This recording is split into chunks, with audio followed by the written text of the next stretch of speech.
Good evening.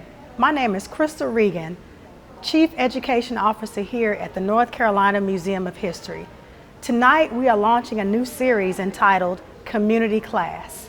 Community class programs are designed to connect North Carolina to contemporary issues from a historical perspective, including topics such as voting, education, environmental justice, law, business, agriculture, and civil rights. These programs consist of a series of conversations that explore the important issues facing our communities. From a historical perspective, we welcome all to join us, educators, parents, students, and community members at large. Tonight we are presenting the inaugural program of this new series. This evening's class is entitled The Franchise, A History of Voting Rights in North Carolina. We will be joined by Dr. Jim Leloudis, Professor of History at UNC Chapel Hill, and Dr. Bob Korstad, Professor of History at Duke University. We'll begin with a short video showcasing the museum's exhibit on women's suffrage entitled You Have to Start a Thing, facilitated by our Chief Curator, Raylana Poteet. Here's Raylana. Hi, my name is Raylana Poteet, and I'm the Chief Curator here at the North Carolina Museum of History. I'd like to welcome you to You Have to Start a Thing, our exhibit that tells the story of the struggle for women's suffrage in North Carolina. The ratification of the 19th Amendment 100 years ago in 1920 created the largest expansion of voting rights in our nation's history, in theory. It's important to remember that in North Carolina and other southern states, Jim Crow voter suppression techniques meant that most Black women and many American Indian women still could not vote. Their struggle for suffrage continued. It was not until passage of the 1965 Voting Rights Act that all men and women in our state could exercise their right to vote. When we were creating this exhibit, we felt it was important to remind visitors, especially younger visitors, that that right to vote hasn't always been there for everyone in our state. Over time, as the official and unofficial rules for who could vote changed many times, voting rights expanded and sometimes contracted. At various points in our state's history, your right to vote could have been affected by whether you owned property, by your race, by your gender, or by a combination of those factors. I hope you enjoyed learning more about our state's voting rights history tonight, and I hope you exercise your right to vote this election season. Good evening, everyone, and welcome to our inaugural program for the Community Class Series.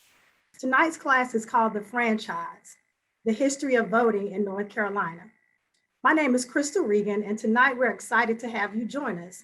And I'd like to start by introducing our distinguished speakers. First, we have with us Dr. Robert Korstad, Professor Emeritus of Public Policy and History at Duke University's Terry Sanford School of Public Policy. We also have joining us Dr. James Leloudis, Professor of History and Associate Dean for Honors Carolina, and Director of the James M. Johnston Center for Undergraduate Excellence at the University of North Carolina at Chapel Hill. He is also co-chair of the UNC Commission on History and Race. So tonight we will have them deliver a presentation, followed by a short discussion, and then we will conclude the evening with some special announcements. Thank you, gentlemen, and take it away. Well, Crystal, thanks so much. We're just thrilled to be with you this evening. Okay, looks like it's working here. It's wonderful to be with you this evening. Bob and I very much appreciate the invitation. And for all of you who've joined us, thanks for the gift of an hour of your evening tonight. We've really been looking forward to this event. What Bob and I would like to do this evening is talk a little bit about our new book. It's titled Fragile Democracy, The Struggle Over Race and Voting Rights in North Carolina, which was published just within the last month by the University of North Carolina Press. So we'll talk a bit about the book to give you a sense of the long history of race and voting rights in the state, and then look forward to some questions in the discussion at the end. Fragile Democracy is a book about the past that has its origins in the concerns of the present day. It's based on work that we've done as expert witnesses in 3 court cases involving the right to vote in North Carolina. The first was centered on House Bill 589, which I'm sure you will remember was the sweeping revision of election law undertaken by the Republican majority in the state legislature in 2013. And that law, as I again suspect you will recall, was ultimately thrown out by the US Fourth Circuit Court of Appeals, which ruled in 2016 that it sought to infringe the voting rights of minorities with, in the words of the court, near surgical precision.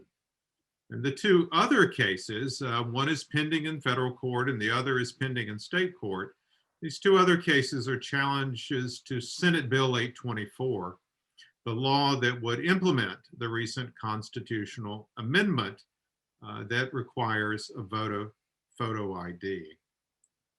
So as historians and as participants in these contests over voting rights, Bob and I share another observer's sense that the politics of today is continuous with the past, that the struggle over the right to vote in our time isn't unique, but is instead the latest episode in a contest that stretches as far back as the end of the Civil War and the death of slavery. That's why we've looked to history to explain today's struggle over race and voting rights, and it's why we wrote this book, to share what we discovered. Now, one of the central arguments we make in Fragile Democracy is that in North Carolina, and I think you could just as easily say the nation as a whole, the battle over voting rights is played out in repeating episodes of emancipatory politics and conservative retrenchment in a pattern that has been repeated many times over since emancipation. Blacks and progressive white allies have formed political movements to end racial injustice and to lay claim to the rights of equal citizenship. And they've done this not only to advance their own interest, but also to promote participatory democracy more generally, and to make government more responsive to the needs of all its people.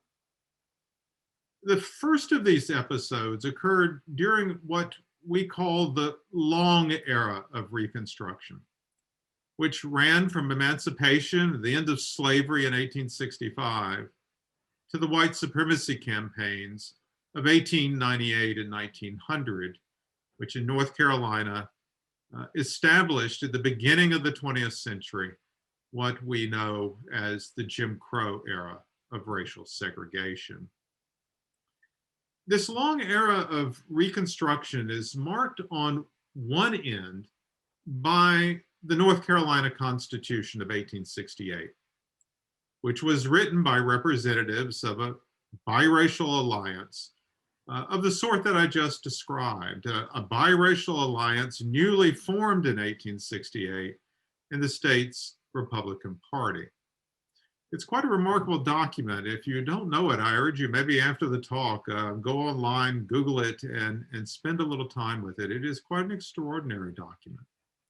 It guaranteed universal male suffrage. It removed property restrictions for election to high office. The Constitution of 1868 established North Carolina's first statewide system of public schools. And it also created a state board of public charities to make, in the words of the Constitution, beneficent provision for the poor, the unfortunate, and the orphan. What's at play here, if you stop a minute and sort of ponder those words, what's at play here is a radically inclusive vision of American democracy and of government's role in advancing human flourishing. Now, white elites who called themselves conservatives with a capital C opposed that vision, and they sought to destroy it. They did so through violence and by erecting barriers around the ballot box. Think, for instance, of the Klan in the late 1860s and early 1870s, and the way that it used intimidation and, in North Carolina, political assassination to suppress the Black vote and that of progressive white allies. Or jump forward to the virulent white supremacy campaigns carried out by the State Democratic Party between 1898 and 1900. And if the technology will cooperate with us here, I want to share my screen, and by doing that, share a few slides with you to illustrate this middle part of the talk.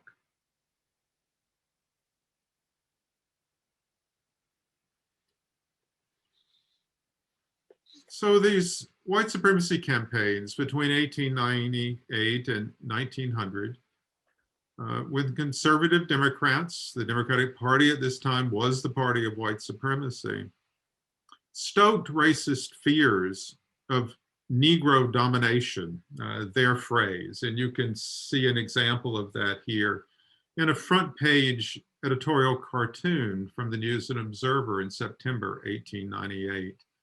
The black voter, the demonic spawn of the ballot box. Quite an extraordinary image and a deeply disturbing image.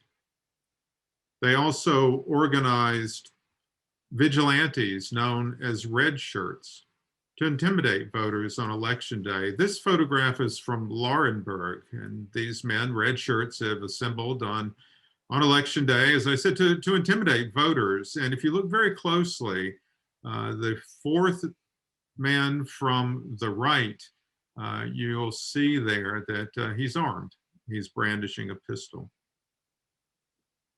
And of course, in a story that I think now is familiar to many, if not all of us, in Wilmington, white supremacists staged a murderous coup that drove the city's biracial government from office.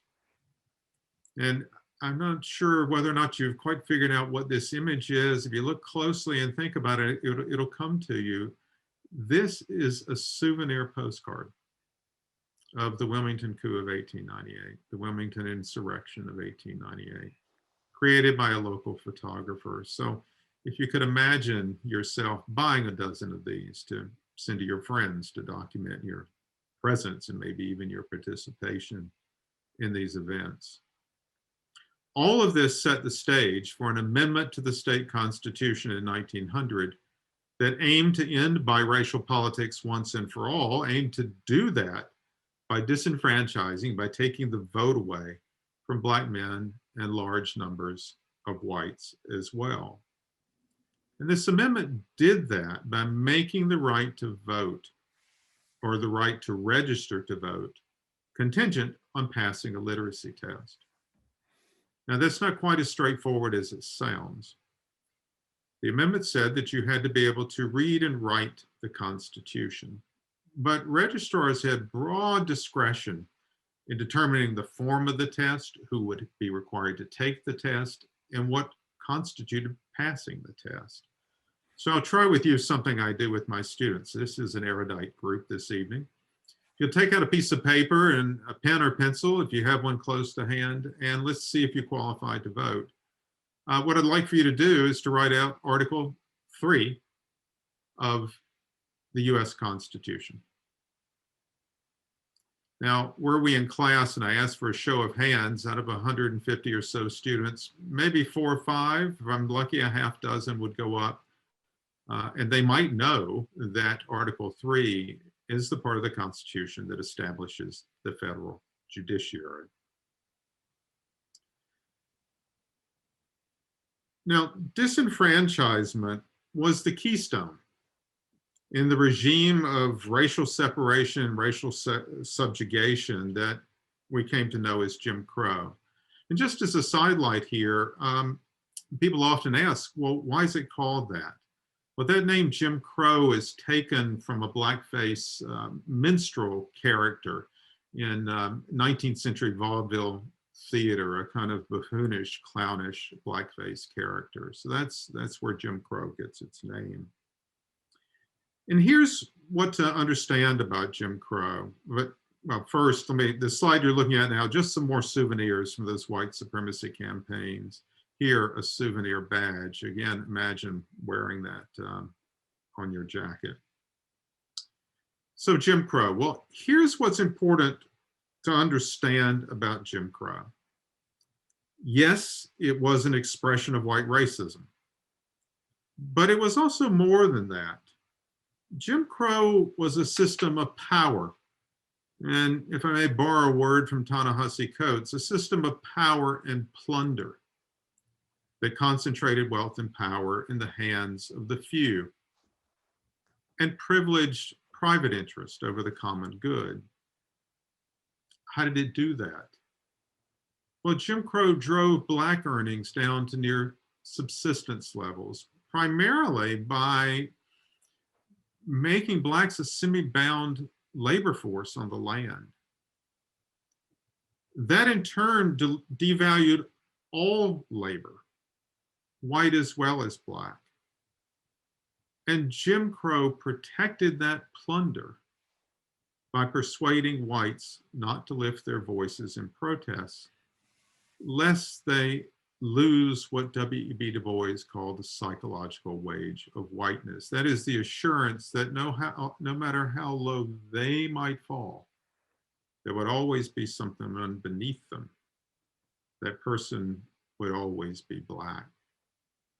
And that's the cluster of ideas captured in this really quite remarkable campaign poster from Progressive Party candidate, presidential candidate Henry Wallace in 1948. Jim Crow is his enemy. Jim Crow, in the ways I just described, Wallace is saying, is also my enemy, and it is America's enemy as well. Well, conservatives were euphoric in 1900. They believed that with disfranchisement, they had solved what they called the Negro problem for all time. But as one astute observer noted, the fact of the matter was that every generation would have to sort out for itself the underlying questions of race and democracy. And that's because even in the depths of Jim Crow segregation, Black North Carolinians refused to surrender their claim on equal citizenship and a fair share of social resources and economic opportunity. Examples abound, many of which, though, are not in our history books, or certainly not in public memory. Consider, for instance, the story of Lewis Austin, shown here. He was editor of the Carolina Times, based in Durham, the state's largest Black newspaper. In the 1930s, he encouraged the small number of Black North Carolinians who could manage to register and vote. He encouraged them to leave the party of Lincoln, to leave the Republican Party, and to affiliate themselves with the Democratic Party. In the South, the party of white supremacy. In a sense, then, to take the struggle against white power, against white supremacy, to take it to the very belly of the beast.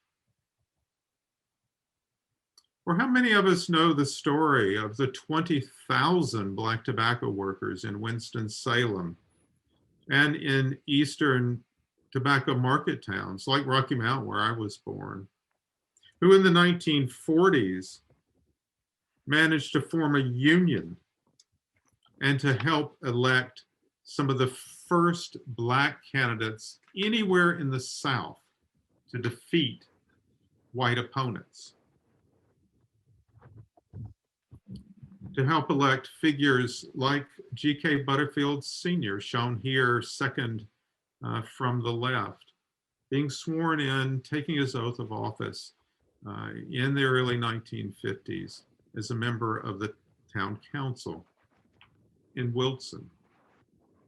His son, of course, represents North Carolina today in the U.S. House of Representatives.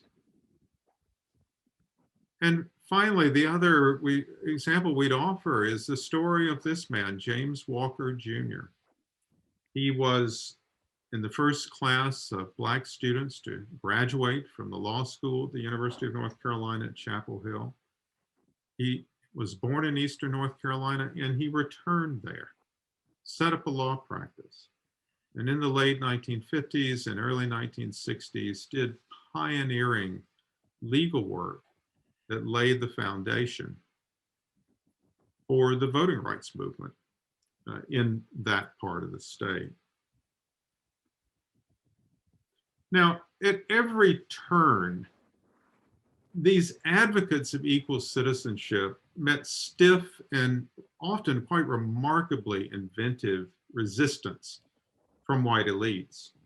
When Blacks began to win elected office, men like G.K. Butterfield, when they began to win elected office, the state legislature acted very quickly to block their path. And what lawmakers did is they reorganized county and municipal government.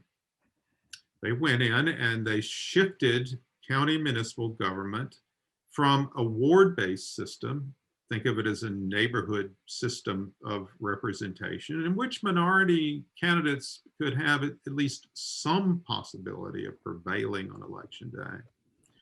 They switched ward-based systems to new systems of at-large representation, which, you know, if you think about it for a moment, it becomes readily clear that mathematically in an at-large election, minority candidate has next to no mathematical possibility of prevailing unless a large number of whites were to come across the race line, which was not going to happen in the 1950s and 60s. And we've, of course, all voted those kinds of elections. You'd get a ballot like one we're familiar with. Maybe there are 3 empty seats on the town council. There are 5 candidates. Choose 3. And think about how that math works. Now, the one thing that Black voters could do to counter that was something called single shot voting. And that is to take that ballot, and when it said vote for 3, vote only for 1. Vote for your favorite candidate and don't waste or spread your vote among others. Well, the legislature had an answer to that too. When Black voters began to single shot, the legislature made that practice illegal and required that single shot ballots be destroyed. As one veteran of the struggle over voting rights observed at the time, the lesson always seemed to be the same. You beat the white man at one trick, he said, and he will try another. Well, let me pause there, and Bob is going to take the microphone and screen and develop this story a little further. Bob, all yours.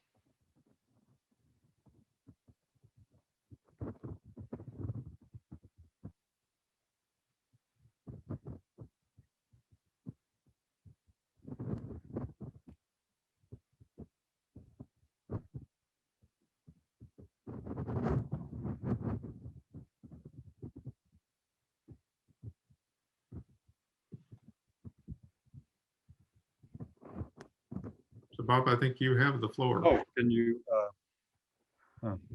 I'm still seeing your thing up on the screen. Oh, there we go. Okay, thanks, Jim. Hello, everyone. Now, these historic episodes provide a useful framework, I think, for understanding the debate over voting rights in our own time. And in fact, we can see these same familiar patterns in that contest. This part of the story begins with the Civil Rights Movement, and more particularly the Voting Rights Act of 1965, which provided the tools for enforcing both the 15th and the 19th Amendments to the U.S. Constitution. Now, change didn't come all at once, but over the course of 2 decades, a series of court rulings and ongoing grassroots organizing pried open the doors to increase Black political participation. By 1989, 19 Black lawmakers served in the state legislature, and more than 400 office holders served in county and municipal governments across the state. And such numbers had not been seen since the late 19th century, before the time of disenfranchisement. These gains in Black political influence provided an essential ingredient for a new multiracial progressive alliance that in the 1990s and early 2000s reimagined the role of state government in providing economic opportunity and security for all North Carolinians. During those decades, lawmakers dramatically increased spending on public education. They raised teacher salaries to the national average. They established Smart Start, which poured millions into early childhood education. and created Health Choice, a program for uninsured children. And to secure these achievements, lawmakers also eased and enlarged access to the ballot box. Key legislation permitted early voting, allowed voters who went to the wrong precinct on election day to cast a provisional ballot, and permitted same-day registration, and also created a system to register 16 and 17-year-olds so that they would be on the voting rolls when they turned 18. Now, the net effect of these changes was an increase in Black political participation sufficient to deliver a razor-thin victory for Barack Obama in 2008. The conservative reaction that followed took a very predictable form. In 2010, conservatives, now marching beneath the Republican banner, won control of the state legislature. Is there a problem here? I'm getting a notice here.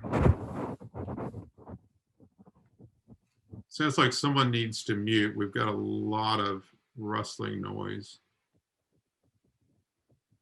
Okay. Bob, it may be your pages or microphone too. I'm not sure. Dr. Korstad, if you could just be a little more still, maybe. Okay, sorry. Okay, we'll come back to me. Okay. We're good. Go ahead. Okay. Now, the conservative reaction that followed took predictable form. In 2010, conservatives, now marching beneath the Republican banner, won control of state legislature. They did so in a campaign filled with dog whistles to what white supremacists a century earlier would have called Negro domination. And 3 years later, this conservative majority, acting just weeks after the Supreme Court effectively gutted the Voting Rights Act, passed the most comprehensive reform of election law in the nation. That law was House Bill 589. It wiped out progressive reforms to voting procedures and, for good measure, added a requirement for voter photo ID.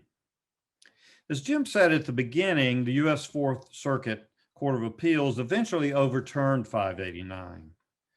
They did so on the basis of clear evidence that because of race, according to the judges, North Carolina lawmakers had imposed strict new limitations on the right to vote.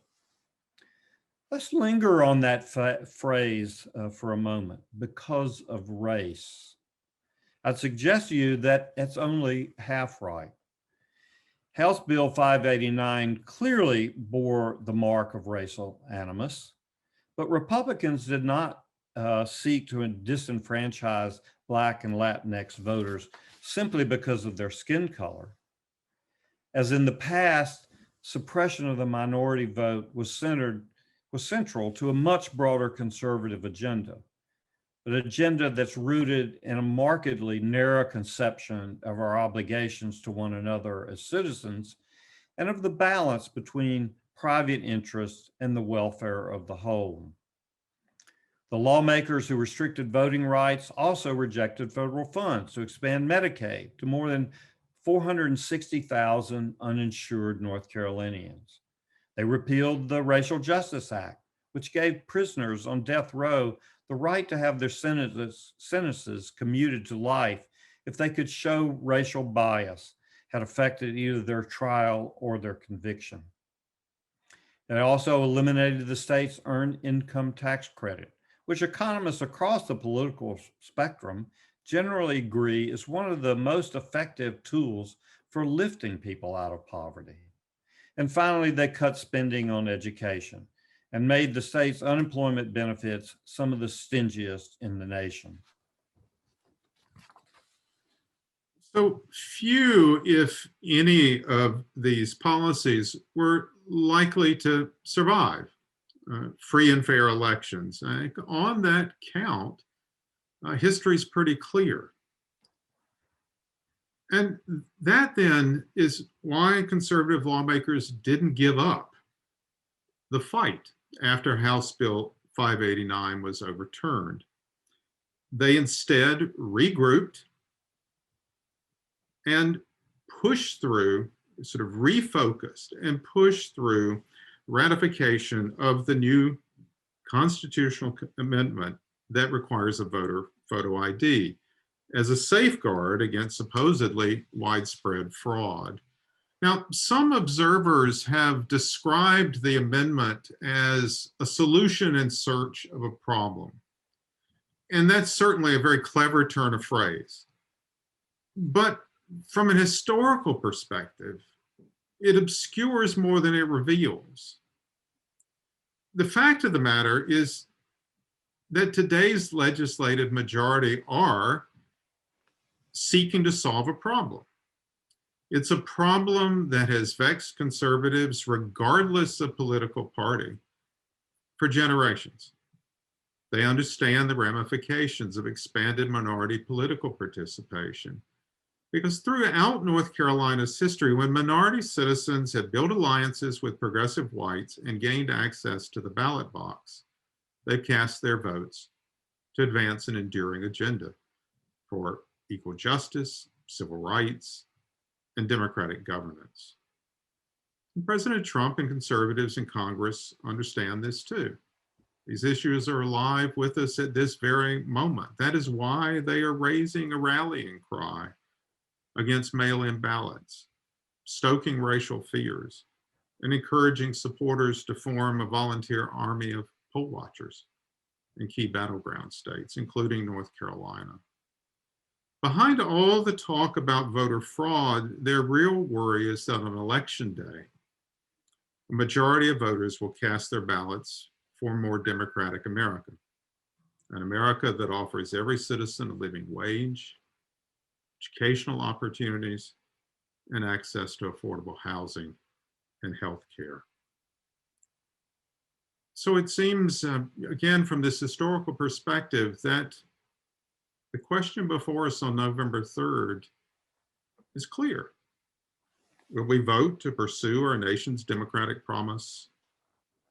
Or will we satisfy ourselves, as we've done so many times in the past, with continuing to live in the shadow of Jim Crow, with its heritage of voter suppression and the concentration of power and wealth in the hands of the few? In a few days, it will be up to us to decide. Well, why don't we leave it there and come back to you, Crystal. I know you have some questions, and we look forward to them and to the conversation.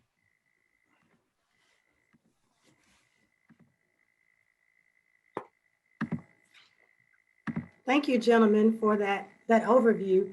I have a few questions coming in from the chat, as well as some questions that were sent to us previously.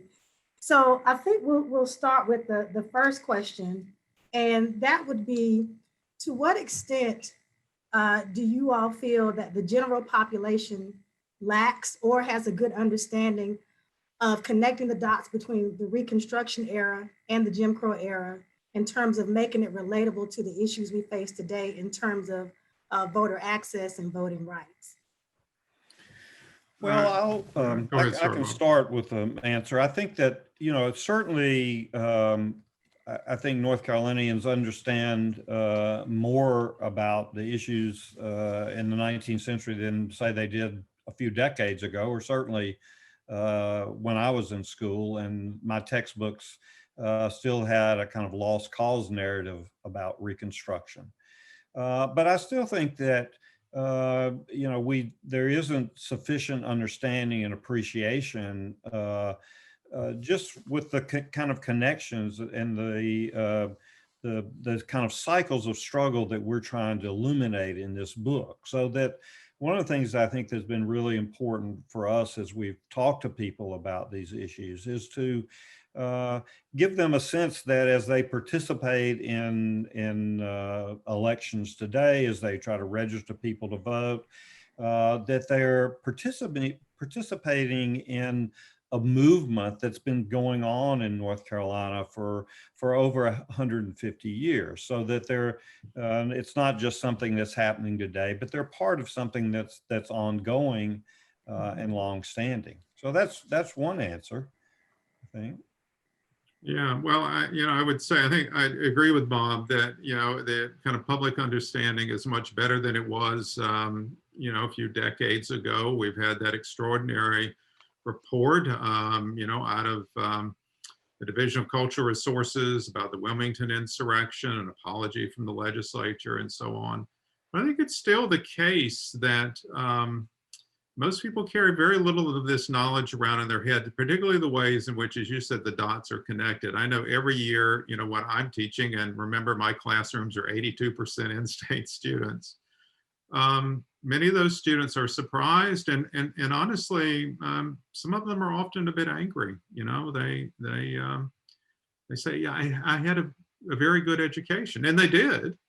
By so many measures, but why is it I don't know this? I don't understand this. So I think there's a lot of work to be done yet, and we've really enjoyed the various opportunities we've had to work with public school teachers across the state who are just extraordinary, and helping make this story a fuller and richer part of the standard curriculum.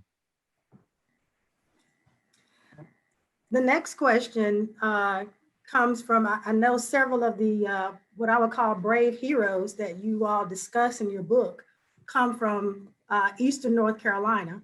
But one of the questions comes from northeastern North Carolina. And with Walker, you talked about Walker being from Hertford County and Austin being from Halifax. Can you talk a little bit about the significance of the role of northeastern North Carolina in the voting rights struggle? And do you have an opinion about why that particular part of the state has been somewhat overlooked? Oh, wow, what a big question. It's a question dear to my heart. So I was born in Rocky Mount. My mother's family is from Perquimans County. So I often find myself saying, we have to pay more attention to northeastern North Carolina. We have to, you go back to the period before the Civil War and after. I mean, many of those counties were majority Black. And slavery was such a fundamental part of the economy.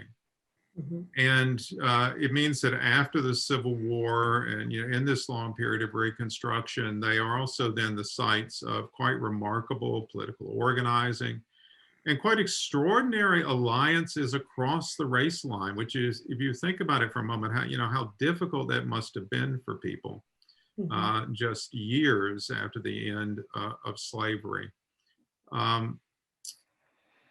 Because in Eastern North Carolina, if you look closely at that history, I mean, what you see is that if biracial politics had a chance of succeeding in the South in the late 19th century, it was in North Carolina, and largely because of that part of the state.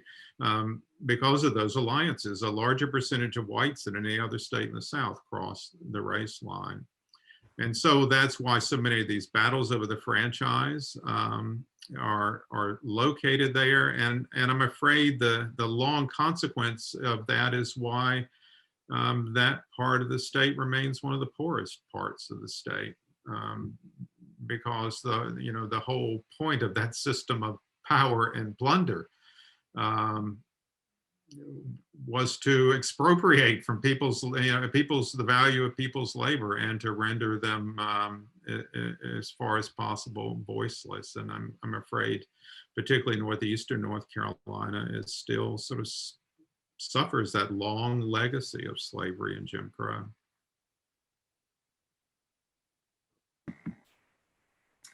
Yeah, I guess I could just to add, I mean, I think that some of the remarkable things that we write about in the book, the efforts by individuals and groups of individuals throughout Eastern North Carolina, comes to some extent out of a number of small market towns where, say, organizations like the NAACP started building chapters in the years right after World War II. And there were, really courageous people who, even though They weren't like Mr. Butterfield and actually won election to office. There were lots of people who were willing to try, even, even when it was very unlikely, given the numbers who were registered, that they were going to have a chance. So there are just a lot of people who stepped forward, who went to register to vote, who went one time, two times, three times, four times until they got their names on the rolls.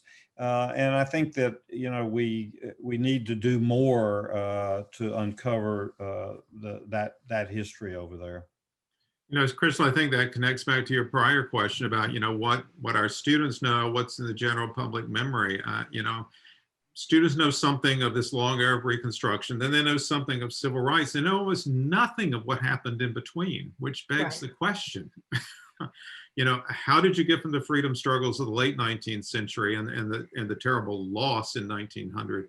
How did you get to the civil rights movement that we think of when we hear those words, a movement in the 1950s and 60s?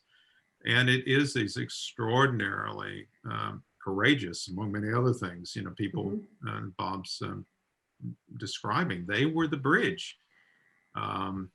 And unfortunately long forgotten. I think if you recall that history, then your sense of what's possible in the present and the future, I think, can turn a good bit brighter and optimistic. Absolutely. So to point out some of those courageous personalities, you mentioned Butterfield, you mentioned Walker, but there is a story of a lady named Nancy Basemore out of Bertie County that you all talk about. And her story sounds very familiar in terms of what we see in some of the Hollywood pictures of a woman going in, attempting to vote, being turned away because she misspelled a word, or she couldn't name all the judges in her county, that sort of thing. And so we have a case of a woman, a real woman, who was prepared to go in, recite or write whatever it was she was supposed to write, misspell some terms, and then took that case further. Can you talk a little bit more about Nancy Basemore and Bertie and other cases similar to hers and what the outcome was? You want to start with her? Yeah, I think she was not, she was atypical in some ways, in the sense that she had this determination, and then she was able to find James Walker to take up her case. Right. What her case really proves is the extraordinary discretion that white registrars have. To determine whether people needed to pass a literacy test. There was, in the law itself, it was to some extent up to the registrar to make the determination whether he just assumed they could read or not. And of course, every Black person who came to registrar, the assumption was that they weren't literate or they couldn't read. Even among people who were dentists and doctors and school teachers. And so, in her case, there was some minor thing, that she was denied, and she found Walker, who pursued the case through the courts. I think this one went to the Supreme Court. And the other thing is that one of the things that Walker did that was really extraordinary is he had a network of people in every one of these little towns in eastern North Carolina. So when somebody would go to the registrar and be denied, the first thing they would do is go back and tell someone who was assigned in that community, and they would pick the phone up and call Walker, and he would get to work trying to get them on the rolls. So it was both the kind of the courage of someone like Ms. Basemore, having James Walker there, but also this kind of interconnected group of people who were, kind of contemporary poll watchers in a way. I was flipping through the pages here. I just wanted to read you a little bit of this to give you a sense of the extraordinary contortions white judges and lawmakers would go through, to limit Black people's right to vote.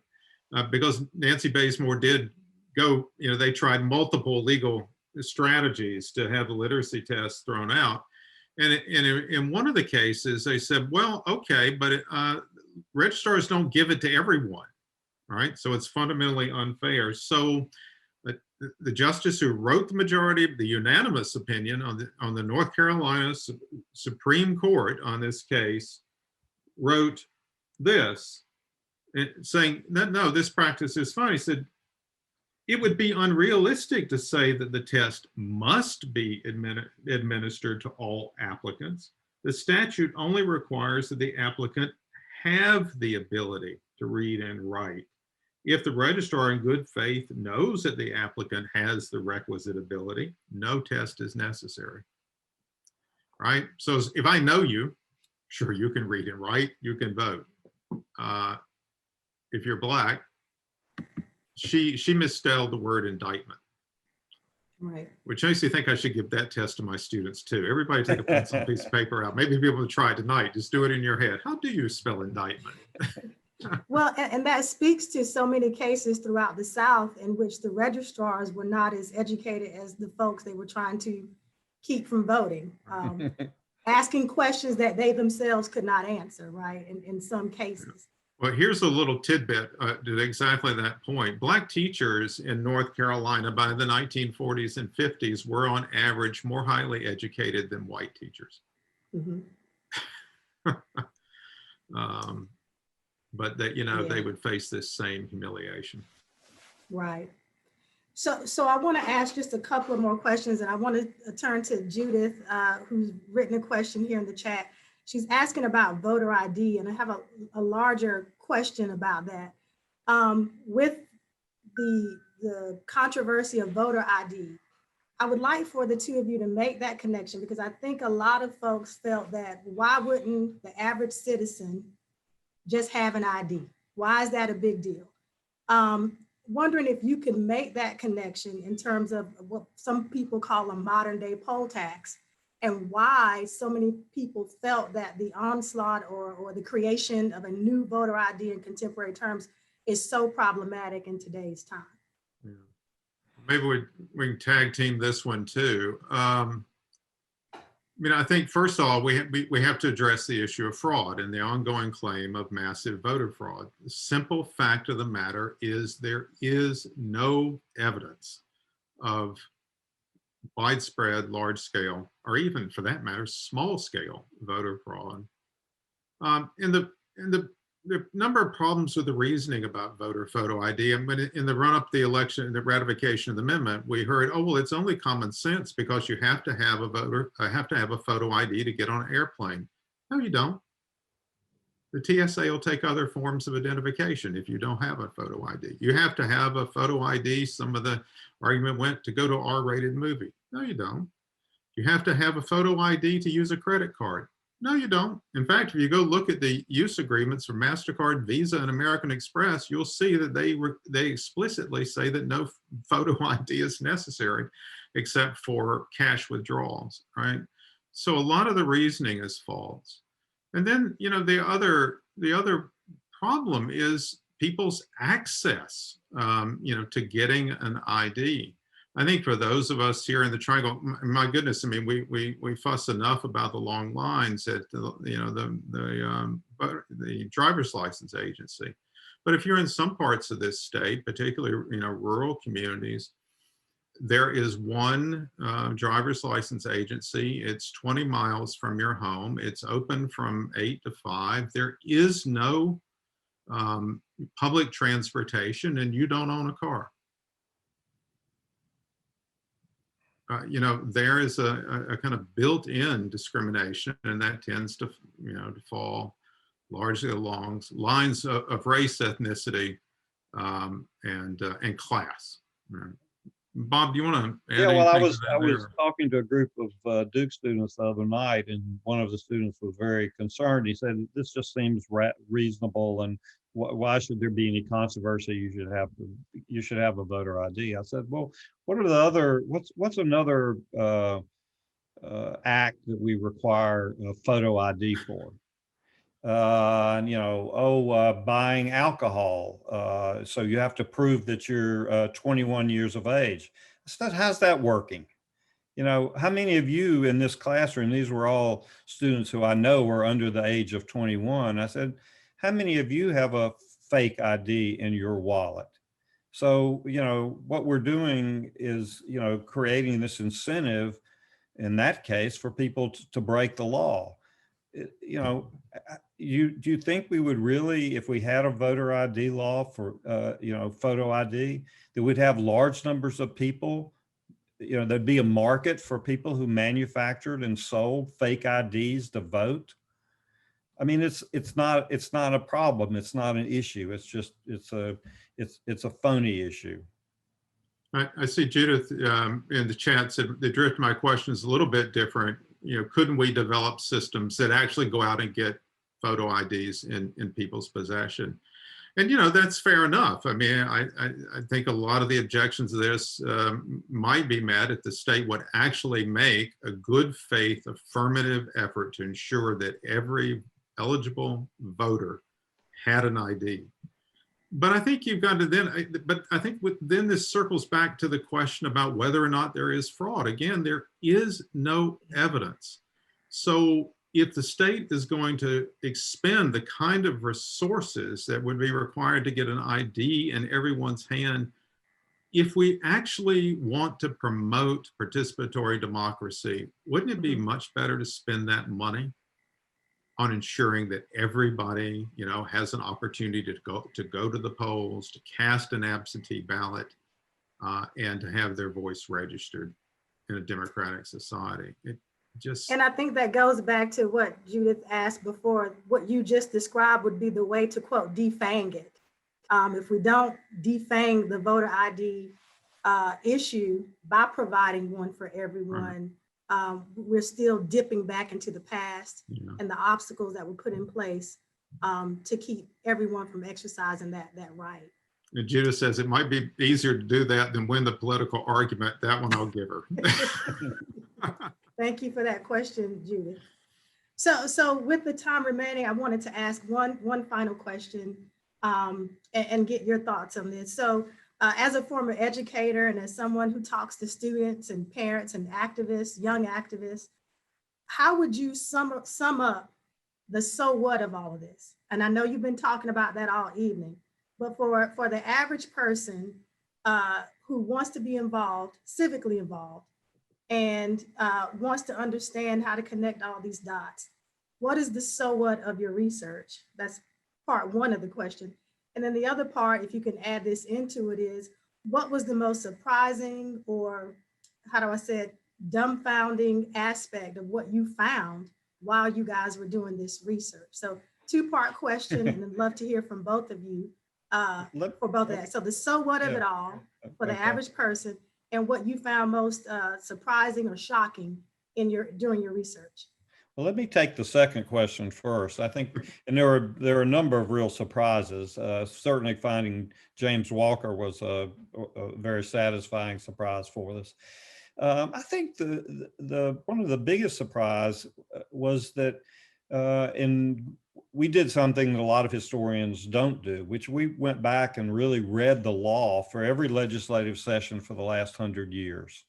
Everything that applied to voting. And what was amazing was the engagement that members of the General Assembly made in kind of manipulating voter boundaries and manipulating when the vote was taking place. They worked on that kind of constantly, even in the depths of Jim Crow, and certainly when African Americans started challenging for the right to vote, that increased greatly. So I think that we were really surprised at how central control over the electoral process and who votes and where they vote and who they vote for and where the boundaries are. All of these issues have been things that have occupied a tremendous amount of time and energy among members of the General Assembly, probably, in the state's entire history. And that's not something that I think we thought about. We thought maybe this period of Jim Crow, from the disenfranchisement up to the Voting Rights Act, was this period in which nothing happened. There was nothing going on, and we were really wrong. And I'll let Jim answer the first question for you.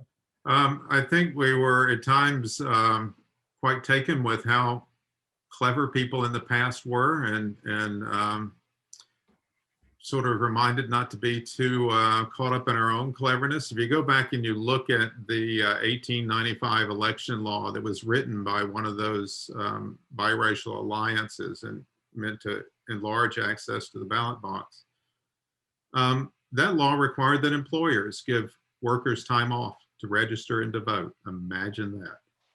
And in 1895, that state law required campaign finance reporting. We could learn a lesson or two from the past.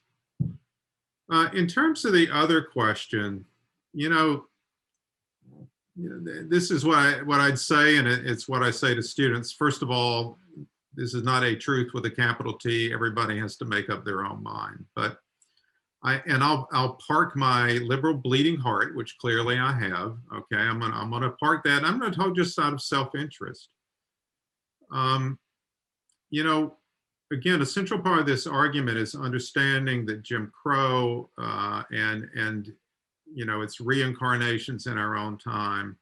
Yes, it's an expression of white racism, but it is also a system of power and plunder that has historically made people in this state poorer, sicker, hungrier, less well educated, and ill-housed than needed to be the case.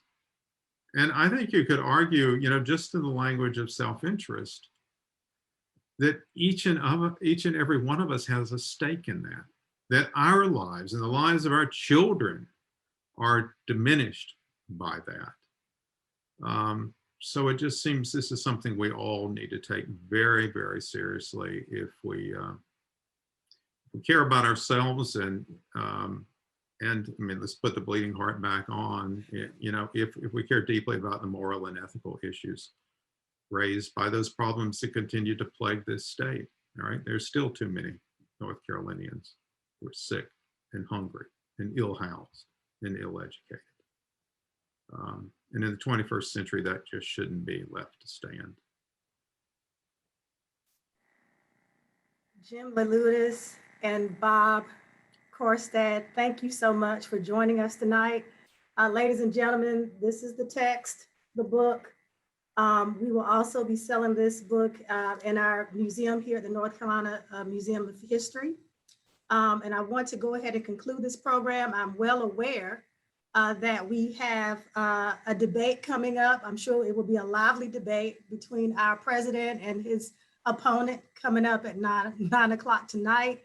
And again, I want to thank everyone for joining us for this inaugural program of the Community Class Series. I also want to encourage you to look at the North Carolina Museum of History website often, once a week. We will continue these community series classes. Our next one, we are attempting to touch on Ella Baker, Snick, and Shaw, having a civil rights theme. So make sure you pay attention to the new programming that we're going to have lined up. Thank you again for joining us tonight. It's been a pleasure. Everyone stay safe, and we'll see you the next time. Hey, Crystal, I would just invite people to, there's a book website, it's www.fragiledemocracy.com, and there's a digital exhibit there with lots of great kind of period photographs. So we invite people to visit and absolutely have a look at and Dr. Leloudis will share that on our website as well. Great. So, well, thank you, and thank you everybody who joined us tonight. Same, yeah. Thank y'all very much. Have a good night. Everyone have a good night.